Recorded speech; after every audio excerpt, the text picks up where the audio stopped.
7-year-old Diane Moon Yoli and her half-brother, 2-year-old Mark Eugene Yoli, were last seen around 3:15 in the afternoon on September 13, 1962. The two children were on their way to the playground at Camp Lejeune, a military base in North Carolina where their father was stationed. Given that this occurred in the early 1960s, the parents of Mark and Diane were not immediately alarmed when they didn't come home. They were known to be adventurous children who often wandered off. One time, they were even found sleeping beneath a tree, but as the day turned into night and the sky grew dark, their parents grew concerned. From their home in the 700 block of Butler Drive, they set off looking for their children and alerted the base and authorities to the disappearance. A massive search was soon launched, with over 1,000 Marines joining in the efforts. Over the next few days, the area of Camp Lejeune was extensively combed through, but no evidence of the children was found. It seemed as if they had disappeared into thin air. Police originally theorized that the pair had fallen into the swamp bordering the base, but no sign of the children were recovered. For decades, the case lay dormant. It wasn't until 1992 that a break came when a woman named Marjorie Hunt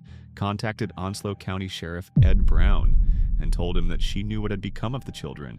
Ed Brown had grown up in the area. He was a teenager in high school when Mark and Diane disappeared. He recalled that back then he had a girlfriend who lived next door to a couple named Henry and Marjorie Hunt. The pair were the subject of much gossip. They lived off base about 13 miles from the playground, where Mark and Diane vanished. Speaking with the National Center for Missing and Exploited Children, Ed remembered, "My girlfriend's family would always talk about the suspicious things they would see going over on the Hunt's property. At the time, my girlfriend's family had a German Shepherd, and whenever the dog would get out of the yard, he would immediately run over to the Hunt's property and start sniffing around areas of their crawl space." Marjorie Hunt unfortunately died before she could be questioned by law enforcement, but on her deathbed, she had told her daughter what her ex-husband Henry had told her. At the time, Henry, who died 1 year earlier at the age of 85, was a convicted child molester and is the only suspect in the case. Marjorie claimed that at the time of the children's disappearance, he had told her he was responsible for the vanishing and their subsequent deaths.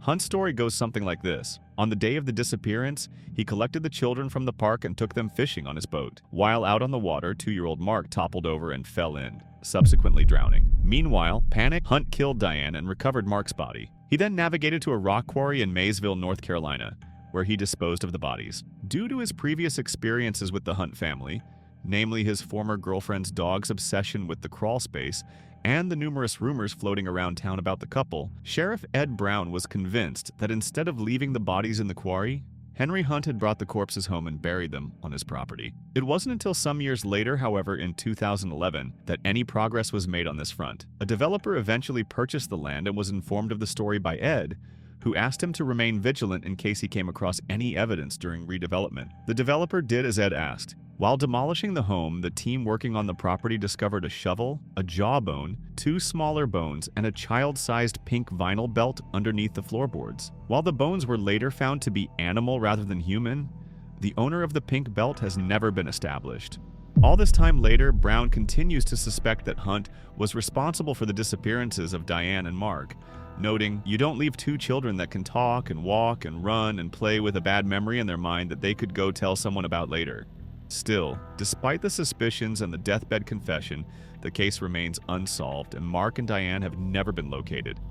Diane and Mark were last seen on their way to the playground at Camp Lejeune, a military base in North Carolina, at around 3:15 in the afternoon on September 13, 1962. Diane was 7 years old at the time and is described as a white female with blonde hair and blue eyes. She was 3 feet 11 inches and weighed 79 pounds at the time of her disappearance. She was last seen wearing a white or printed blouse with white sleeves and a pair of shorts. If she is still alive, she will be 68. Her half-brother Mark was 2 at the time and is described as a white male with dark brown hair and weighed 30 pounds when he vanished. On the day he disappeared, he was wearing a t-shirt and brown shorts. He will be 63 if he is still alive.